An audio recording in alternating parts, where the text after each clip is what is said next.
Good morning, welcome to my studio, and here we are for our next cuppa and chat.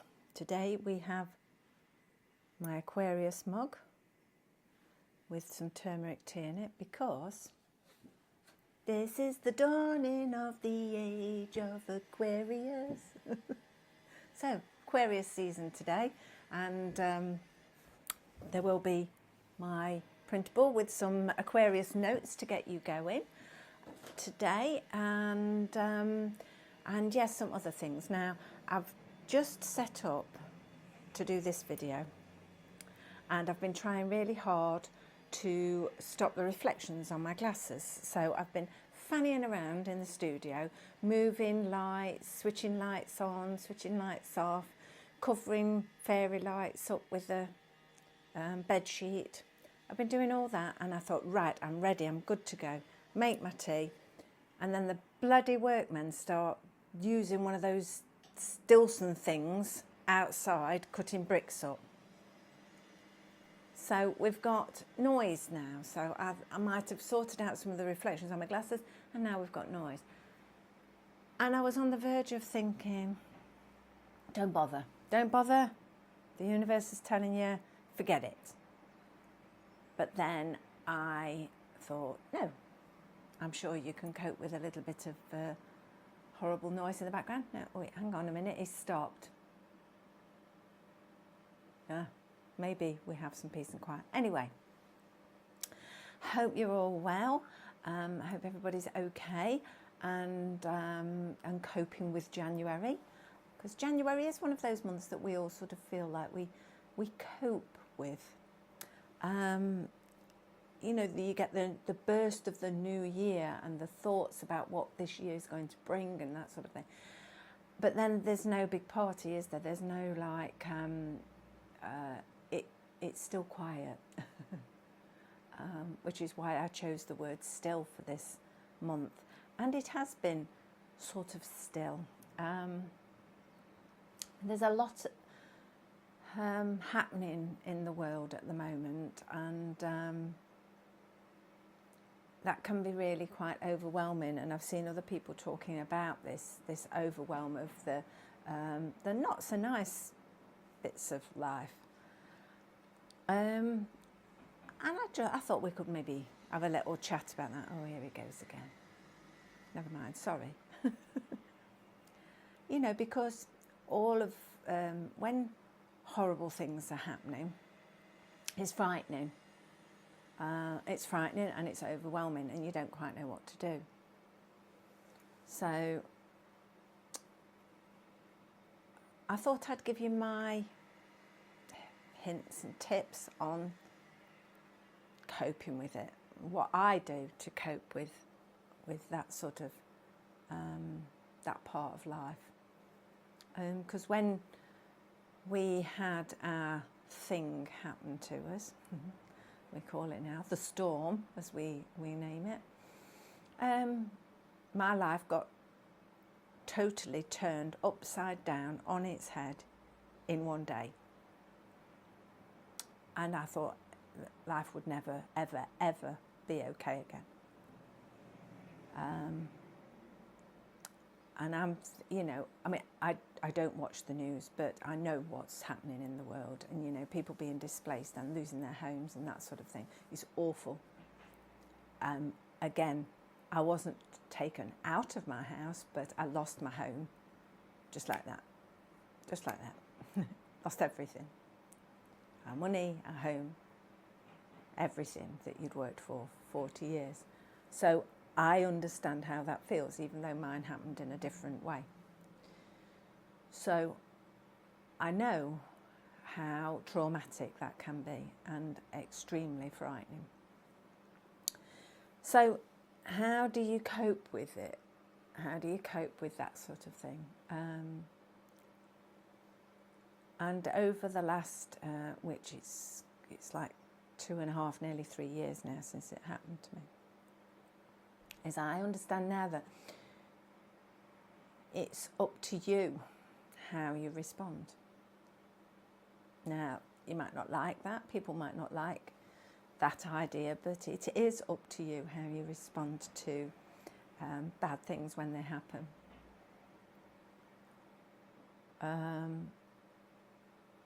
Blaming other people is pointless. It's absolutely and utterly pointless, even when it's somebody else's fault, because it doesn't make it any different. It doesn't make it any better. You have to see today for what today is and take tiny, tiny baby steps. Anyway, I was getting a little bit deep here, but I just wanted to sort of say that time is the best healer.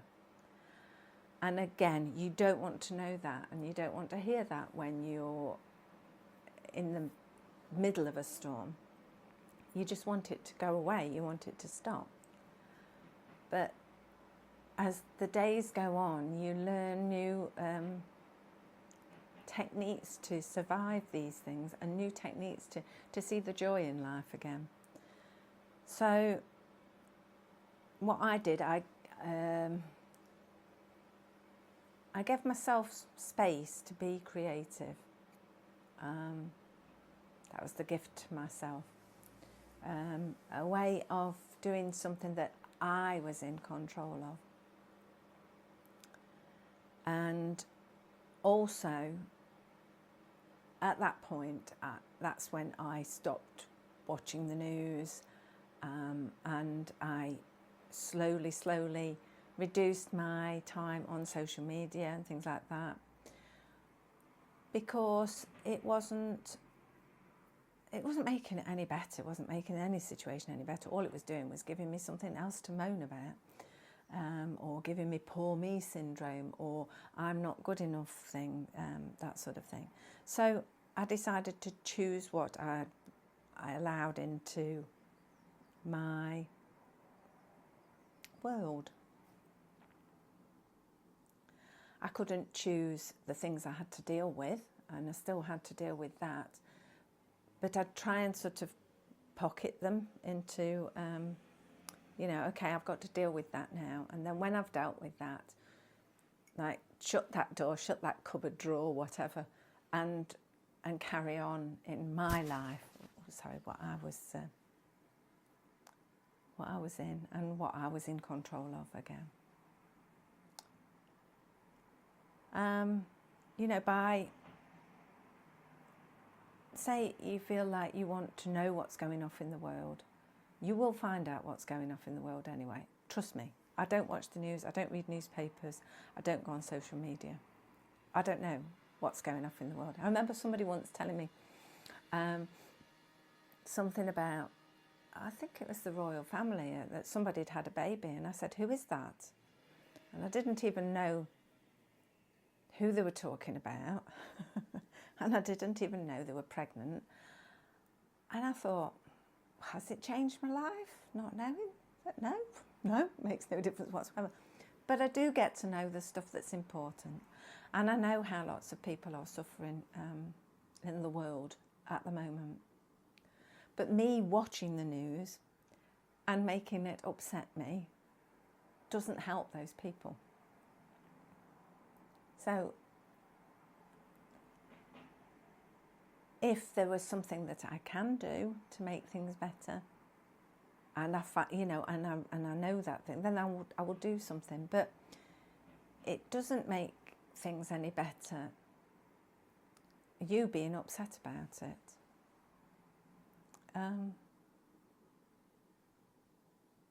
Again, you've got a choice how you respond to things. It's your choice. And you're getting angry at some whatever politicians and things like that because they're not doing a very good job. It's not going to make them do it any different, you being angry. Now, if you can lobby them and do something and change something, then, and it's in your power, then, you've got some power and you can do something. You can change something. My friend went on a protest march about something at the weekend, and I was so proud of her for going and standing up for something and shouting about it. So, you know, there are things that you can do to say, oh, you know, listen to us. So, but you don't need to watch the news and get yourself overwhelmed with the amount of bad stuff. You just don't need to. So yes, that was my deep dive that I wanted to sort of chit-chat about. A little bit of a deep thing. You know, we're at a point in our legal battle where everything has sort of gone over to the other side. Our claim, if you like, has gone over to the other side. And we are now sitting waiting for a response. And they've got until the end of March to respond with whether they're going to pay us out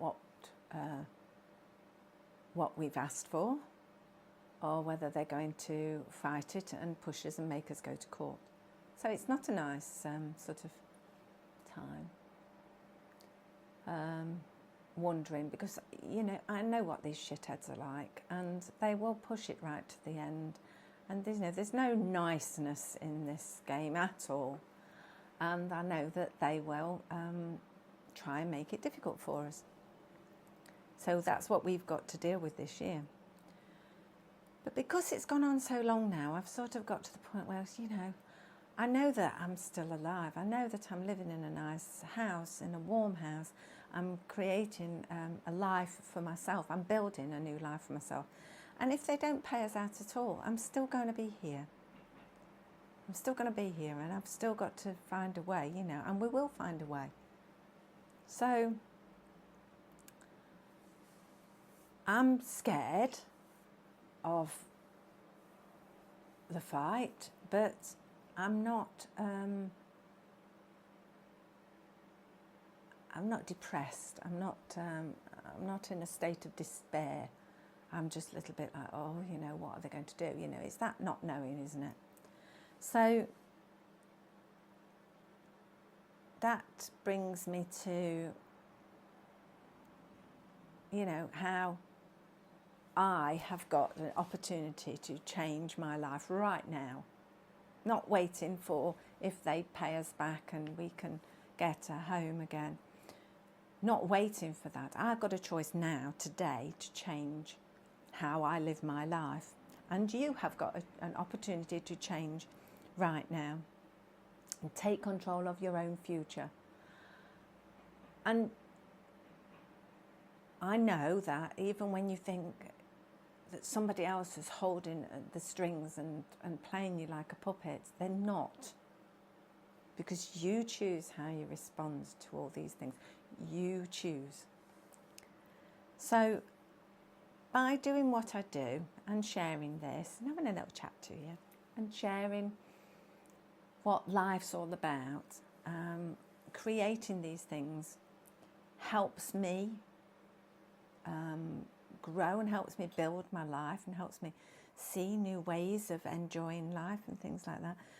But also sharing it helps me because I love to share things.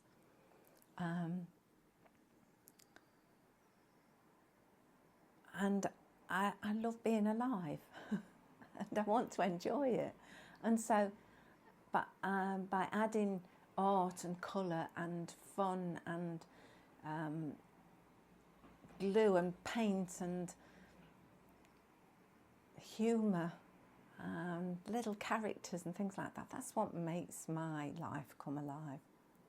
And then sharing it with people who I care about, sharing it with people who enjoy it in the same way as me. So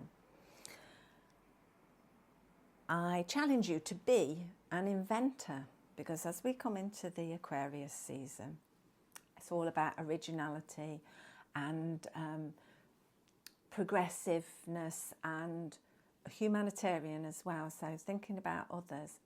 But I challenge you to invent the life that you want to lead. That's what I'm trying to do now. I'm trying to share that with you. I'm trying to invent my new life, building it brick by brick by brick. and at the same time, you know, seeing all this beauty around us. At the moment, we're looking to the stars, but we're also looking at the trees, and, you know, seeing these absolutely marvellous, magical things that are all around us. So, yeah, celebrating being alive and inventing and being an innovator of the life you want to lead. So that's being the Aquarian. So that's the vibe for the next season.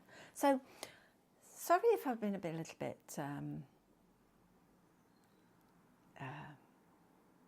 deep, but I felt like it needed to be talked about. January is a little bit of one of those months where, you know, there's nothing much growing and things like that. So it can be a little bit still and dark. So in that, I want us to plant seeds and for this wonderful life that we're going to invent for ourselves. Let me take a sip of this. It's turmeric tea. It's very nice. A little bit of honey in it. A little bit of sweetness. Sweets are treat. Treats are sweet. Treats are sweet. Yeah, that's it. Right, okay. So this week we are celebrating the completion of our Wheel of the Year course, if you like to call it that. Our Wheel of the year. And so I'll show you. Look, these are what I created in that year. Oh my goodness, they weigh a ton. So Elizabeth is now finished, and I've got a full flip through of her this week. Beautiful Elizabeth, who's gorgeous. So yeah, we're going to be flipping through her and celebrating our Wheel of the Year that we've done. Now, if anybody is a paid patron, you'll still get access to the Wheel of the Year course. If you go into collections, the collections part on my page, you'll see everything sort of grouped together. So you'll be able to see all the tutorials for the Wheel of the Year in the Wheel of the Year collection. And you will see Star Quest 1 starting to grow. And also, last week, I made my first OM stick, and we did the OM notes and everything. But I'm so pleased with it. Where you gone? So this is my little pouch that I've got to put my sticks in as I make them. So this is my first little OM stick, and yeah, it feels lovely. I'm really, really pleased, and I can't wait to make the next one. So we're making these index card thingamajigs as well. So I've done a little video of that, because this was a sort of impromptu thing where I've made these cards, and then I thought, oh, I'll make them for the zodiac things as well. So it's like a sort of a mini grimoire in a way, isn't it?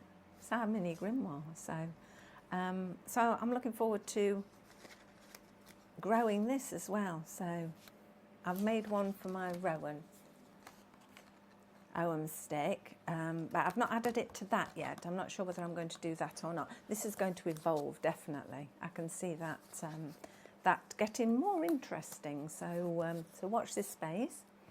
And then this week we're going to be starting our birth chart. So we're going to be building our birth chart. Now, you might have already done one of these. I mean, there's quite a few places on the internet where you can get your free birth chart. And I will point you in that direction when we do it, because obviously I haven't a clue how to do that. I'm not clever like that. You need one of these things where it generates it for you. And I did mine a while ago, and although I read it, I didn't. It's only bits and pieces meant something to me, and this is why I wanted to dig into the Star Quest thing and dig into the zodiac, so that I can learn a little bit more about my birth chart as well. So we're going to build the birth chart slowly, so that we can take on board the information and remember it.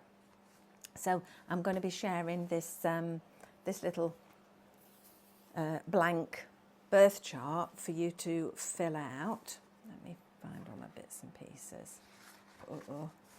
So yeah, it's like this.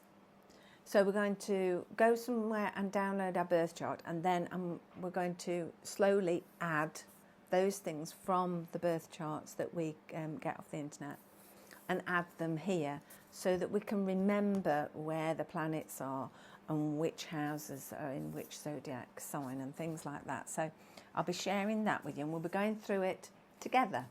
So I'm going to get my birth chart and add my things on with you. So we've got like the symbols sheet as well, and the houses sheet. So that's what I'll be sharing this week, and we'll start building it. So that's going to be exciting as well. So I think that's all I had to sort of chat about for this week for Patreon. I've been busy making my Aquarian poppet. She went out to the pen pals last week, so I can't wait to show you her, because I'm an Aquarian. That's why I have my Aquarius mug.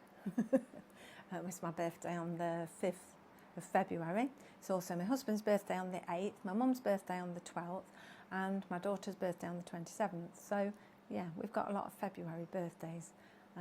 We also have 2 birthdays in January as well. So yeah, we somebody was busy at a certain time of the year, I think.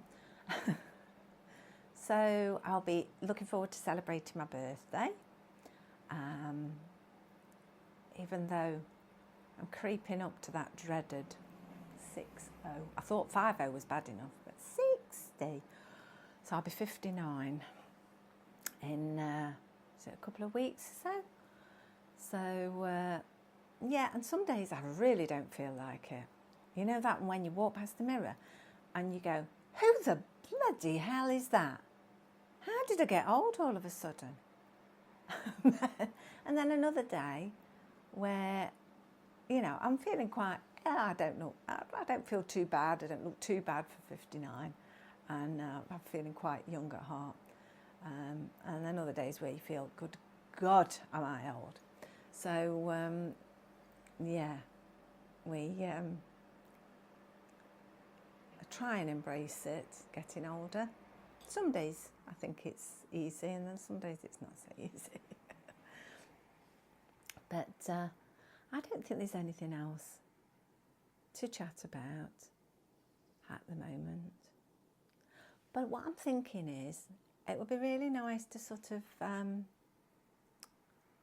interact a little bit more, and I'll be working on that through the year. You know, I might do some sort of live video thing, but you know, that's all new to me. But what I thought might be nice is if underneath this video, wherever you see it, if you want to ask me a question that I can chat about in another Cuppa and Chat video, anything you want to know, or anything that you want me to share, anything you would like me to show you how to do that I do, that you think, oh, I like that, I want to know how to do it. So yeah, questions, or just shout out so that I can shout out to all of you, because I feel like I'm chatting one-to-one with you when I'm doing this. I'm no longer sharing it public on YouTube. It is, you can only see this if I've given you the link, so it will be on my blog and on Patreon, because I wanted to be able to talk a little bit more freely about things that are personal. I didn't really want anybody in the granny being able to watch it on YouTube. So yeah. So find your happy place. Be an inventor of your own life. Be a little builder. You choose how you respond to things. If you can help, help. And if you can't help, look after yourself. And yeah, that's it for today. I hope you've enjoyed our cuppa and a chat. I always do. And I look forward to the next one. And yeah, send me your questions.